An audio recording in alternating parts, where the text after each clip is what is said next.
चलिए अगला क्वेश्चन देखते हैं। Question number 6, given the linear equation 2x + 3y - 8 is equal to 0। यानी हमें एक लीनियर इक्वेशन ये दिया हुआ है, right another linear equation in two variables, यानी हमें एक और linear equation in two variable लिखना है। सच दैट, किस तरह लिखना है कि मतलब इस तरह लिखना है कि जिसका geometrical representation of the pair so formed is, पहला इंटरसेक्टिंग हो और दूसरा पैरेलल हो। फिर से एक बार पढ़ते हैं क्वेश्चन को। हमें एक लीनियर इक्वेशन दिया हुआ है, हमें एक और लीनियर इक्वेशन लिखना है और वो इस तरह लिखना है कि जिसका ज्योमेट्रिकल रिप्रेजेंटेशन, अच्छा ज्योमेट्रिकल रिप्रेजेंटेशन मतलब या तो क्रॉस करे या फिर एक ऊपर एक लाई करे या फिर इनफाइनाइट सॉल्यूशन दे, सॉरी क्या बोलते हैं इसको, नो सॉल्यूशन दे। इनफाइनाइट सॉल्यूशन तो ये देगा ना। तो दूसरा इक्वेशन हम लिखेंगे और उस इक्वेशन को और इस इक्वेशन को अगर एक साथ सॉल्व करें तो वो इंटरसेक्टिंग लाइन हो, मतलब यूनिक सॉल्यूशन दे। अगर वो इक्वेशन हम जो लिखेंगे, मान लो अच्छा इसको इक्वेशन हम 1 बोल देते हैं और जो दूसरा इक्वेशन हम खुद बनाएंगे उसको इक्वेशन 2 बोल देते हैं। तो हमसे क्वेश्चन यही कह रहा है कि अगर इसको हम सॉल्व करें तो यूनिक सॉल्यूशन दे, मतलब इंटरसेक्टिंग लाइन होगा। दूसरा कंडीशन कह रहा है अगर हम इसको इस तरह सॉल्व करें, मतलब सॉल्व करें तो पैरेलल लाइन्स हो, मतलब नो सॉल्यूशन दे। मान लो फिर दूसरा इक्वेशन हम इस तरह बनाए कि इसको और इसको एक साथ सॉल्व करें तो कैसा है, इनफाइनाइट सॉल्यूशन है, मतलब कोइंसिडेंट हो। वो अगला पार्ट है इसका। तो आप समझ गए क्वेश्चन कैसे बनाना है इक्वेशन, वो हम देखते हैं।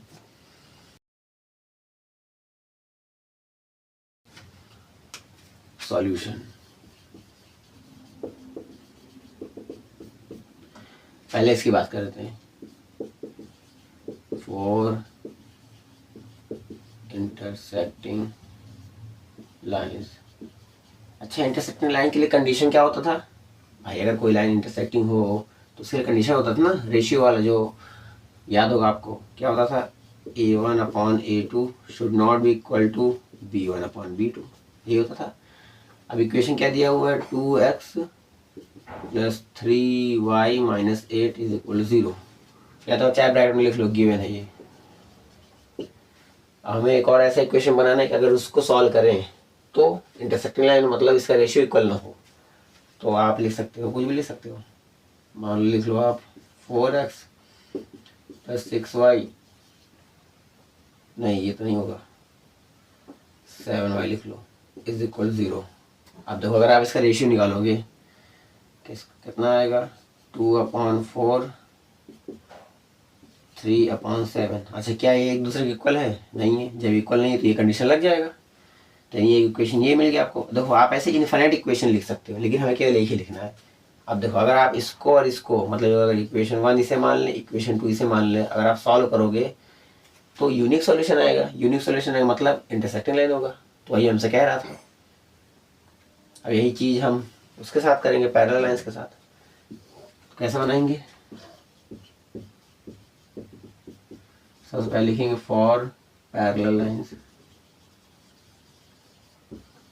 इसके लिए कंडीशन क्या होता था, a1/a2 is equal to b1/b2 does not equal to c1/c2।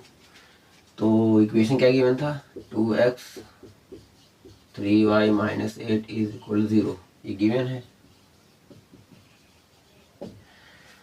अब एक और हमें इस तरह बनाना है कि दो रेशियो इक्वल हो और तीसरा इक्वल ना हो। तो आप क्या कर सकते हो, 4x + 6y - 7 इज इक्वल 0। अगर आप इसका अगर रेशियो निकालोगे, 2/4 is equal to 3/6 does not equal to कितना आएगा, -8/7। तो यही तो होगा, ये कट जाएगा, 1/2 आएगा, इधर 1/2। देखो ये दोनों इक्वल हो जाएगा, लेकिन ये इक्वल नहीं होगा इसके, यानी ये कंडीशन ये फॉलो कर रहा है, मतलब पैरेलल लाइंस है, मतलब नो सॉल्यूशन है। तो एक आपको ये बन गया। आप ऐसे इनफाइनाइट लिख सकते हो, लेकिन हमें केवल एक ही लिखना है। अब देखो कोइंसिडेंट लाइन के लिए भी लिखना है, तो यहाँ लिखेंगे फॉर कोइंसिडेंट लाइंस। इसके लिए क्या कंडीशन होता था, तीनों इक्वल होना चाहिए। a1/a2 is equal to b1/b2 is equal to c1/c2, तीनों इक्वल है। यानी गिवन इक्वेशन क्या है भाई, 2x + 3y - 8 इज इक्वल 0, ये अपना गिवन इक्वेशन है। अब इसमें आप चाहे तो 2 से मल्टीप्लाई कर दो, 3 से, 4 से, किसी से भी। मान लो हम 2 से मल्टीप्लाई कर देते हैं,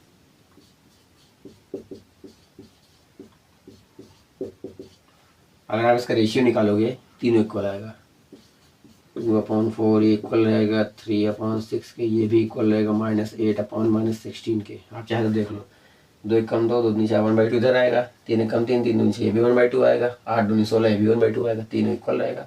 तीनों इक्वल है मतलब ये कंडीशन, ये कंडीशन मतलब ये कंडीशन, तो ये भी आपका इक्वेशन मिल गया। चलिए अगला क्वेश्चन पढ़ते हैं, क्वेश्चन नंबर 7।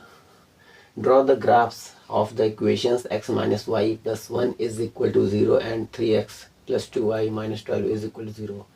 यानी हमें ये दो इक्वेशन का ग्राफ बनाना है। आगे क्या दिया है, determine the coordinates of the vertices of the triangle formed by these lines. यानी अगर इसका मिला के हम जब ग्राफ बनाएंगे तो एक ट्राइंगल बनेगा, और उसी ट्राइंगल का हमें क्या फाइंड करना है, कोऑर्डिनेट्स। और कैसा कोऑर्डिनेट होगा, वर्टिसेस। अच्छा, वर्टिसेस मतलब क्या होता है, मान लो ट्राइंगल है तो ये यही सब वर्टिसेस होता है।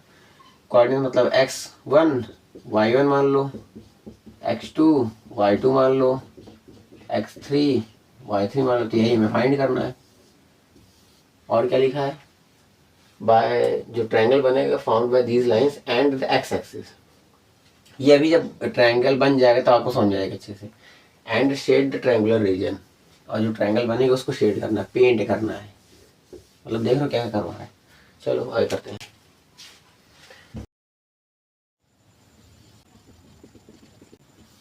तो इक्वेशन पहले क्या दिया हुआ है, x - y, इसको इधर लिख लेते हैं नीचे, x - y + 1 = 0। तो यहाँ से लिखेंगे x - y = -1, और अब 2 पॉइंट की ज़रूरत है ग्राफ बनाने के लिए, तो बॉक्स बना कर निकाल लेंगे x और y। अगर x 0 रखते हैं तो ये टर्म 0 हो जाएगा, यानी -y = -1 मतलब 1 आएगा, -1 कट जाएगा। y अगर 0 रखते हैं ये टर्म 0 हो जाएगा, यानी x = -1 आएगा। यहाँ से हमें क्या मिला, x0 y1, x - 1 y0। अब दूसरा इक्वेशन ले लेते हैं, 3x + 2y - 12 = 0।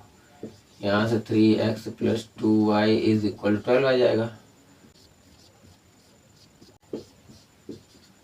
अगर हम x 0 रखते हैं ये टर्म पूरा 0 हो जाएगा, यानी 2y = 12, मतलब 2 × 12 y कितना आ जाएगा, 6 आ जाएगा।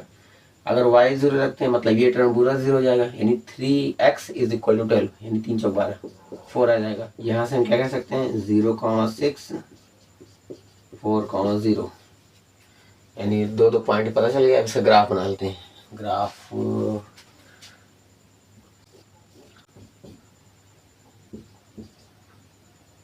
1 2 3 4 5 6 1 2 3 4 5 6 -1 -2 -1 -2 x0 y1 x0 y1 x0, इसको यहाँ लिख के यहाँ लिखता हूँ, यहाँ छोटा सा लिख दे रहा हूँ मैं, x0 y1 यानी ये point, x - 1 y0, x - 1 y0, इसको फिर यहीं लिख दे रहा हूँ, x - 1 y0, यानी एक पॉइंट ये हो गया, एक पॉइंट ये हो गया, हमें मिलाना पड़ेगा अब तो।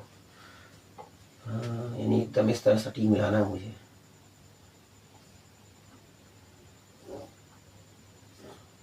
यानी किसका इक्वेशन है, मैं लिख दे रहा हूँ, x - y + 1 = 0, x0 y6।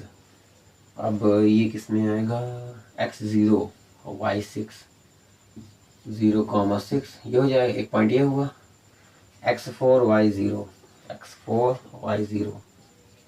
एक पॉइंट ये हुआ, इसको मिलाना पड़ेगा, यानी ये इधर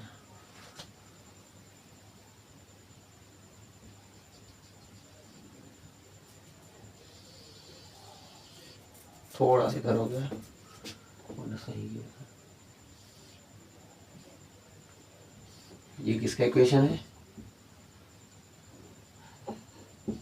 3x + 2y - 12 = 0। अब देखो, अगर ध्यान से इसमें देखोगे ना तो यहाँ पर दो ट्रायंगल बन रहे हैं, एक तो ये वाला और एक ये वाला, है ना। लेकिन देखो क्वेश्चन में क्या कहा था, जो ट्रायंगल बनेगा वो हमें कौन सा लेना है, एंड द एक्स एक्सिस वाला। एक्स एक्सिस मतलब ये वाला जो एक्स एक्सिस से टच करे। देखो ये अगर एंगल लेंगे मतलब ट्रायंगल लेंगे ये वाई एक्सिस से टच है, लेकिन ये अगर ट्रायंगल लेंगे ये एक्स एक्सिस टच है, तो ये में लेना है, क्वेश्चन में लिखा था। तो आई होप ये वाला पार्ट आपको समझ में आया होगा, है ना।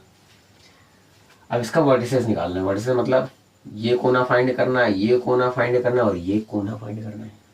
ये किस पे आएगा, ध्यान से अगर देखो, ये तो 2 पे आएगा, तो ये फिर 3 पे आएगा। हाँ हमको लग तो रहा है शायद ये 3 पे आएगा, ठीक है। तो पहले एक्स लिखते हैं, मतलब 2,3, पहले एक्स लिखते हैं यानी 4,0, पहले एक्स लिखते हैं, यहाँ लिखा ही हुआ। तो इसके वर्टिसेस ये हो जाएंगे, और जो ट्रायंगल बनेगा उसको शेड भी करना है, पेंट करना है, तो कर लो भैया पेंट, लो कर लो, पुट्टी उट्टी लगा के पेंट कर लो पूरा, ठीक है। अब लिखेंगे क्या, आखिर में लिखना पड़ेगा। विजिबल है इतना नीचे नहीं, ओहो यहाँ लिख दे रहे हैं, हाँ। इसके बाद क्या लिखना है आपको, hence the vertices of the triangle.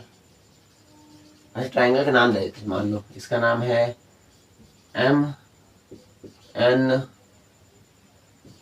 Triangle MNP, triangle MNP। और M का कितना है 2,3, N का कितना है -1,0 और P का कितना है P 4,0। ये आपका आंसर हो जाएगा, अच्छे से लिखोगे अगर आप तो।